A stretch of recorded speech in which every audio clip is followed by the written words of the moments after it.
नमस्कार। बड़ी खबर में नेताओं की सुरक्षा।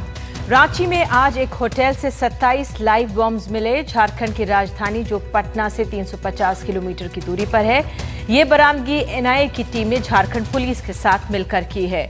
उनको टिप मिली कि हैदर अली से, जो कि एक संदिग्ध है पटना सीरियल ब्लास्ट मामले में, जो नरेंद्र मोदी की रैली से पहले हुए थे। 4 लोगों को हिरासत में ले लिया जा चुका है, लेकिन कोई गिरफ्तारी अभी तक नहीं हुई है। 8 तारीख को नरेंद्र मोदी उत्तर प्रदेश के बहराइच में रैली करने जा रहे हैं। हाई अलर्ट के कारण यहां के सुरक्षा इंतजामों को पुलिस ने अब अपने हाथों में ले लिया है। डॉग स्क्वाड और सीसीटीवी कैमरे लगाने की भी व्यवस्था की जा रही है। स्थानीय पुलिस की ओर से शहर में जगह जगह पर पटना बम धमाकों के आरोपी तहसीन अख्तर के पोस्टर चिपकाए गए हैं। मोदी की सुरक्षा के लिए यहां गुजरात पुलिस भी पहुंची हुई है। उधर आज एक अखबार में खबर छपी कि मोदी को निशाना बनाने के लिए आईएसआई पाकिस्तान स्थित खालिस्तानी आतंकवादियों का इस्तेमाल करने की योजना बना चुका है। जिहादी गुटों और बब्बर खालसा इंटरनेशनल का इस्तेमाल किया जा सकता है। कहा जा रहा है कि पाकिस्तान में छिपा बैठा इंडियन मुजाहिदीन का संस्थापक रियाज भटकल ने तहसीन अख्तर उर्फ मोनू को पटना रैली में धमाकों के आदेश दिए थे। केंद्र ने मोदी की सुरक्षा कड़ी कर दी है। मोदी की सुरक्षा के 3 घेरे होंगे: स्पेशल सिक्योरिटी ड्रिल और एडवांस सिक्योरिटी लाइजनिंग, जिसके तहत केंद्र और राज्य सुरक्षा जो एजेंसियां हैं उनके बीच समन्वय जरूरी होगा। ये मोदी की सभी पब्लिक एंगेजमेंट्स के लिए जरूरी होगा। मोदी के एनएसजी कमांडो 18 से बढ़ाकर 36 कर दिए गए थे और अब उनका जो 108 सुरक्षा कर्मियों के घेरे में वो चलते हैं। इसी साल 25 मई को छत्तीसगढ़ में 250 नक्सलियों ने कांग्रेस के नेताओं के काफिले पर हमला किया, जिसमें 27 लोग मारे गए थे। प्रमुख उनमें कांग्रेस पार्टी प्रमुख नंद कुमार पटेल, आदिवासी नेता महेंद्र कर्मा और वरिष्ठ नेता वीसी शुक्ला, फिर राजेश बिस्सा, उदय कुमार मुदलियार मारे गए थे। महेंद्र कर्मा स्थानीय आदिवासी नेता थे जिनके पास Z+ सिक्योरिटी थी, यानी करीब 30 पुलिस वाले उनकी सुरक्षा के लिए थे। लेकिन जब गाड़ियों का काफिला एक मोड़ पर आया तब 2 गाड़ियों को उड़ा दिया गया और 1.5 घंटे तक तेज फायरिंग नक्सलियों ने की। पिछले साल 8 फरवरी को कांग्रेस ने चुनाव आयोग को उत्तर प्रदेश प्रशासन के खिलाफ लिखित शिकायत की थी कि जानबूझकर मीटिंग्स और रैली में सुरक्षा की अनदेखी की जा रही है। राहुल गांधी की ये बात और है कि कई बार खुद राहुल सुरक्षा घेरा तोड़ने की खबरें उनकी आती रही हैं।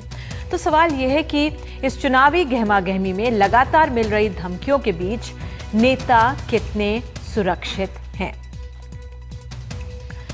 तो आपको बता दें, आगे बढ़ने से हमारे साथ खास मेहमान हैं रणदीप सिंह सुरजेवाला प्रवक्ता कांग्रेस, प्रकाश जावड़ेकर जी प्रवक्ता बीजेपी, अली अंसारी नेता JDU, major general retired GD Bakshi कुछ देर में जुड़ेंगे हमारे साथ, और साथ ही जयदेव रानाडे जो पूर्व संयुक्त हैं सचिव रॉ के, हमारे साथ स्टूडियो में मौजूद हैं।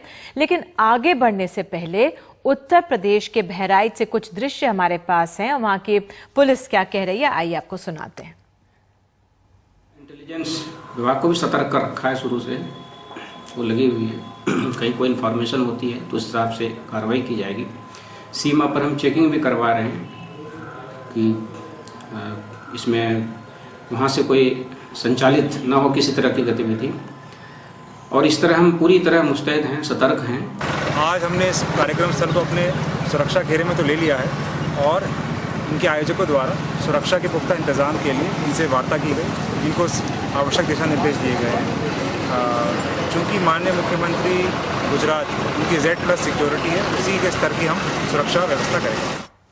तो हमारे साथ खास मेहमान मौजूद हैं। सबसे पहले प्रकाश जी आपके पास आऊंगी।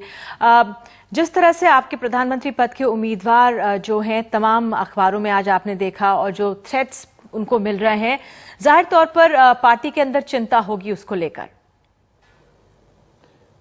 केवल नरेंद्र मोदी के लिए तो बहुत ज्यादा खतरा है, क्योंकि सभी टारगेट्स, सभी जो टेररिस्ट ऑर्गेनाइजेशन है उनके निशाने पर वो है।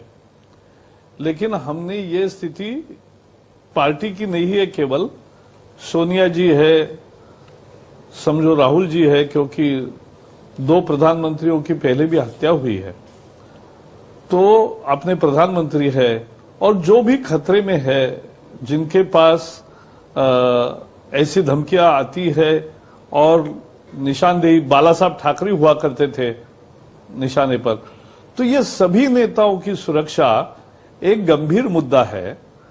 ये कोई जैसे डिमीनिंग ऑफ पॉलिटिक्स ये अभी एक चल रहा है कि काहे के लिए इतनी सुरक्षा।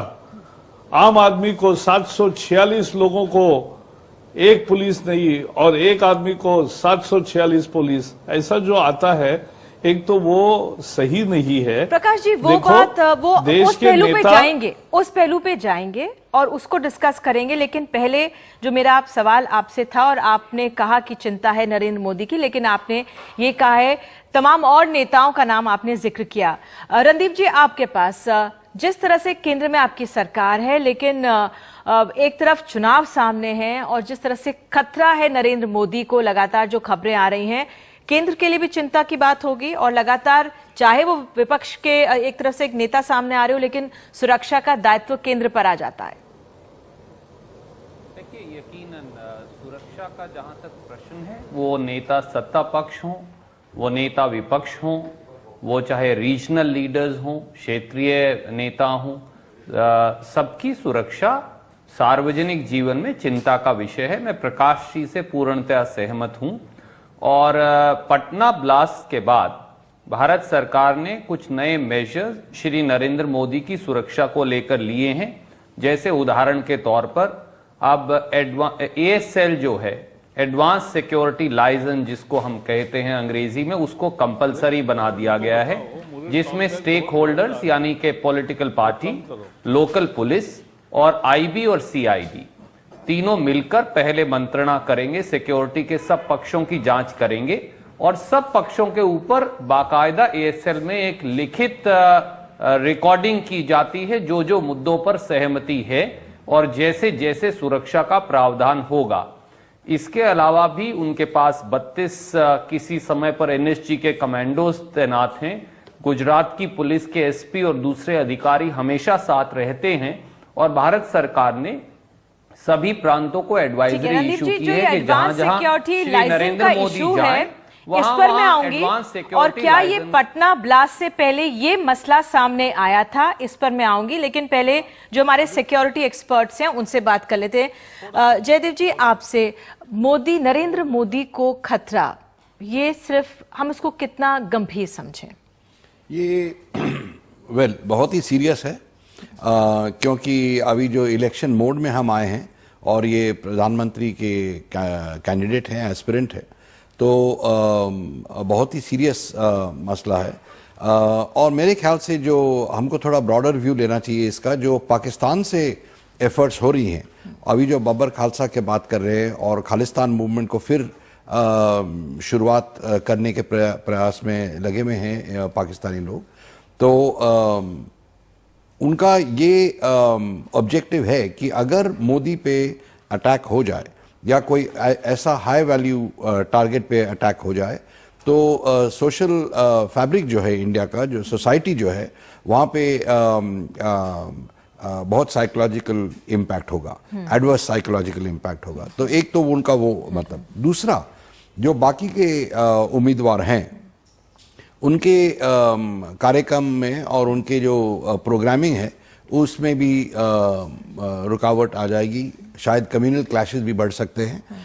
उनके ये मकसद है, पर जो इनका ब्रॉडर ऑब्जेक्टिव ये है कि इंडिया पे दबाव लगाना, और इसलिए वो एलईटी और बब्बर खालसा दोनों को साथ लाना, साथ लाने के मतलब उनको इंस्ट्रक्शन दिए हुए कि एक साथ ऑपरेट करे, और ये काफी टाइम से चल रहा है। और इसी बात पे अगर आप गौर करें कि पहले बारी बहुत सालों के बाद इंटरनेशनल बॉर्डर पे भी एक्शंस हुई हैं पाकिस्तान की तरफ से।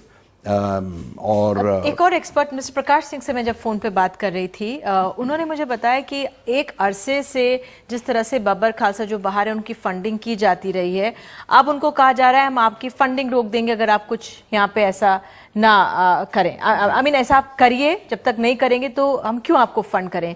तो इतना दबाव डाला जा रहा है, जो ये ग्रुप्स हैं, जो स्लीपिंग मॉड्यूल्स कह सकते हैं जो हैं बने हुए।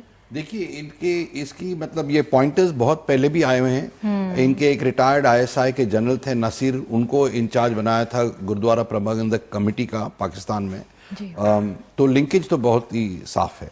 और ये जो वाधवा सिंह वगैरह जो हैं उन्होंने उनको रखा हुआ है, शेल्टर दिया हुआ है पाकिस्तान में बहुत सालों से।